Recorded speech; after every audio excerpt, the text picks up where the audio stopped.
Welcome back, everybody. 12 GOP senators joined socialists in their fight, voting to codify government's intrusion into religion by seizing a power that is denied government under the Constitution, the power to redefine marriage. Joining me now is host of the Liz Wheeler Show. Liz Wheeler, great to see you, lady. I hope you had a great Thanksgiving and Merry Christmas to you.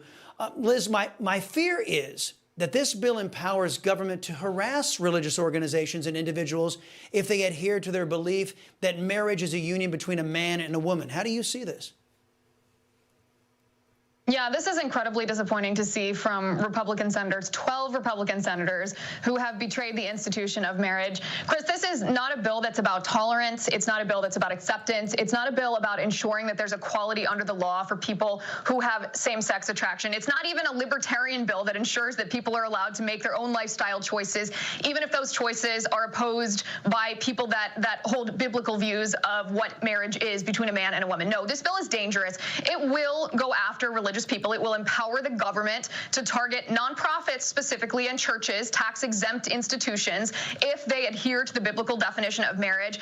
And that's terrible enough in and of itself. But perhaps what's worse is that this bill has given, or perhaps the politicians in the United States Congress have given themselves the power to be the arbiters of truth, because they have no authority to simply take a word that has a pre-existing definition like marriage does. Marriage is endowed by God. It existed long before the inception of our nation, certainly before the United States Congress exists. They do not have the power to take that word and tell you and I that the definition of that word is changing. And if they do grab that power, then it makes them the arbiters of what's quote unquote true. And if there is a certain panel of people, politicians specifically, who are the arbiters of truth, it essentially gives them the power of an authoritarian. That is the inherent danger of this bill. And that's why it's so disappointing to see 12 members of Congress, 12 senators, let alone Republicans, virtue signaling by voting in favor of this bill while giving Congress the power essentially to rule our lives.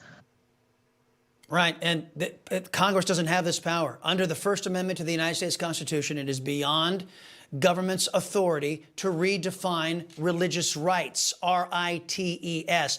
That is prohibited under our Constitution, yet these Republicans sided with Democrats to say, what Constitution? We don't notice the Constitution.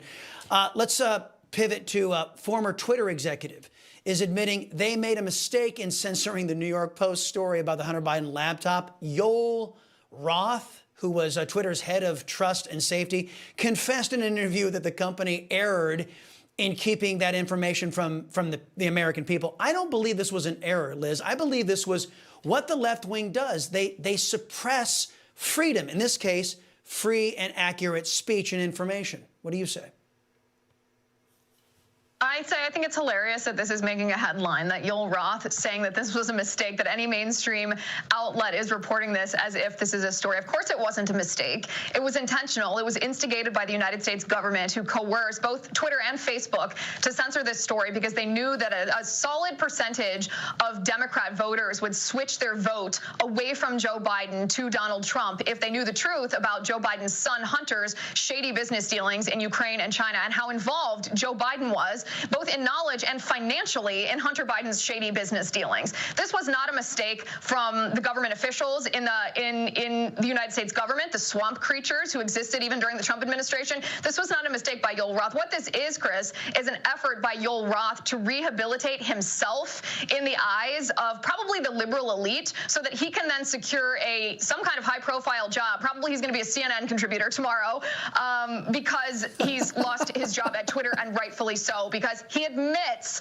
that he weaponized the terms of service at Twitter against conservatives. Okay, first you had Balenciaga come out with this ad that many people said was glorifying child porn. Then you've got Canadian fashion brand Les Maisons Simmons. I don't know these brands. This is what I hear. They have released a disturbing ad that critics say glorifies assisted suicide. Watch. It can take dying to figure out what living is actually like. Even now, as I seek help to end my life, with all the pain, and in these final moments, there is still so much beauty. You just have to be brave enough to see it. Wow. The left wing, death, depravity, Democrats. I mean, the 3Ds, right? This woman starring in that ad is deceased. So you got Balenciaga and this. This is just nuts. The stuff that the left wing in this country is pushing, is it not? It is, and honestly, watching that ad, it's hard for me. It's hard for me to be angry at the left. I think, man, this is heartbreaking. What rot we have allowed to infiltrate in our country, and how it has affected people to the point that they believe an anti-human agenda is what's best for them. Chris, we not to sound preachy here, but we are suffering from a spiritual crisis in this nation, where we have refused to acknowledge that each and every one of us as human beings are made in the image of God, and we have value and dignity, and we have not treated each other like that. We've ignored the humanity of people in order to push political agendas or pursue materialism, whatever it might be. And the Democrats have latched onto this anti-human ideology. They've taken advantage of broken, hurting people, and instead of serving them and sacrificing for them, they've exploited these people in order to grab government power and political control. And it breaks my heart. Yeah, anybody who has had a friend in their life who has taken their own life know that it isn't glorious. It isn't some sort of celebration. It is tragic. It is devastating. And shame on these brands, either A, for what many people are saying promotes child porn or promotes suicide. It's just absolutely sick. And of course, synonymous with Democrats. Liz Wheeler, thank you very much. Appreciate the time as always. Merry Christmas again.